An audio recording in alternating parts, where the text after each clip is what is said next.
حضرت حذیفہ بن یمان ایک صحابی تھے، میرے نبی کریم علیہ السلام نہ ان سے راز کی باتیں کرتے تھے۔ ہر بندے کا ہاضمہ ٹھیک نہیں ہوتا، سب سے راز کی بات نہیں کرنی چاہیے۔ حضرت حذیفہ بن یمان کہتے ہیں حضور راز کی باتیں بتاتا تھا۔ مدینہ منورہ میں جو منافقین تھے ان کی لسٹ بھی نبی پاک نے حضرت حذیفہ بن یمان کو دی تھی۔ جب کوئی مشکوک آدمی مر جاتا نا تو صحابہ کہتے ہیں ہم دیکھتے اگر حضرت حذیفہ نے جنازہ پڑھا تو ہم بھی جنازہ پڑھ لیتے۔ نبی پاک نے بھی کچھ جنازے نہیں پڑھے، ترمذی میں ہے، فرمایا عثمان سے جو بغض رکھے اس کا جنازہ نہیں پڑھیں گے۔ حضرت حذیفہ بن یمان اگر جنازہ پڑھتے تو لوگ پڑھتے، وہ نہ پڑھتے تو لوگ جنازہ نہ پڑھتے۔ حضرت حذیفہ بن یمان کہتے ہیں جناب عمر فاروق کی خلافت کے آخری ایام تھے، کچھ دنوں کے بعد وہ شہید ہو گئے۔ فرماتے آدھی رات کا وقت تھا، میں گھر میں سویا تھا بڑا بے فکر، اچانک میرے دروازے پہ دستک ہوئی، میں گھبرا کے اٹھا، اتنی رات کو کون آیا؟ کہتے ہیں قربان جاؤں، دروازے پہ گیا تو امیر المومنین فاروق اعظم دروازے پہ۔ میں نے کہا عمر کوئی حکم تھا تو مجھے بلا لیتے۔ کہنے لگے میں نا امیر بن کے نہیں آیا، تیرا ویر بن کے آیا ہوں۔ امیر المومنین کی حیثیت سے سرکاری کام سے بلاتا تو وہاں بلاتا، مجھے ایک ذاتی کام پڑ گیا۔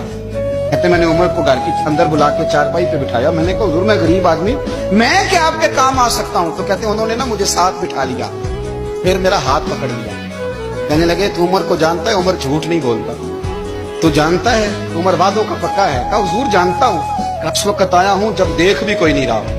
حضرت حذیفہ بن یمان کہتے ہیں پریشان ہو گیا، حضور پہلیاں نہ بجھوائے، مہربانی کر بتائیں کدھر آئے ہیں؟ حضرت عمر فاروق فرمانے لگے 62 سال کا ہو گیا ہوں، 63 میں چل رہا ہے، داڑھی سفید ہو گئی ہے، بل پک گیا، اٹھ فریدہ سٹیا، داڑھی آ گئی دور، اگا نیڑے آ گئی، پیچھا رہ گئی دور، اب قبر اشر کا معاملہ صاف نظر آنے لگا ہے۔ کہا حضور مجھ سے کیا چاہتے ہیں؟ حضرت عمر رو پڑے، کہنے لگے آج میں عشاء کے بعد نکلا ہوں تو نبی پاک کے صحابہ مجھے نیک کہہ رہے تھے، پھر میں نے بچوں کی ماں سے اور بچوں سے بھی پوچھا ہے، وہ بھی مجھ سے راضی ہیں۔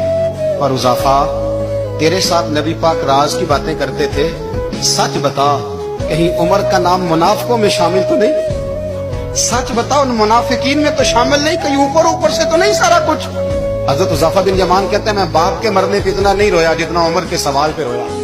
میں قدموں میں بیٹھ گیا، میں نے کہا نہیں عمر یہ تو میں نے نہیں سنا، لیکن یہ میں نے نبی پاک سے ضرور سنا ہے کہ میرے بعد اگر کوئی نبی ہوتا تو عمر ابن خطاب ہوتا۔ یہ میں نے اپنے کانوں سے سنا ہے کہ عمر جس گلی سے گزرے شیطان راستہ بدل جاتا ہے۔ یہ میں نے اپنے کانوں سے سنا ہے کہ 950 سال